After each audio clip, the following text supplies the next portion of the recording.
स्वामी समर्थ सांगतात, आपल्या घरात खरोखर देवाचा वास आहे का हे ओळखण्यासाठी 5 सोपे संकेत मिळतात. एका भक्ताने स्वामी समर्थांना विचारलं, माझ्या घरात देवाचा वास आहे का? स्वामी महाराज शांतपणे हसले आणि म्हणाले, बाळा, देवाचा अंश घरात आहे की नाही हे या 5 गोष्टींनी कळतं. पहिला संकेत, सद्भावना आणि प्रेम.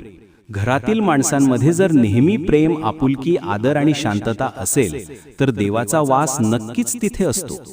दुसरा संकेत, सतत नामस्मरण. ज्या घरात रामनाम किंवा दत्त दत्त असा नामगजर होत असतो त्या घरात देव स्वतः वावरतो. तिसरा संकेत, अन्नात समाधान. अन्न हे पूर्ण ब्रह्म आहे. थोडं असो वा जास्त, सर्वजण घरात समाधानाने जेवत असतील तर ते घर देवालय बनतं. चौथा संकेत, अतिथीचा आदर सत्कार. ज्या घरात आलेल्या पाहुण्याला अतिथी देव मानून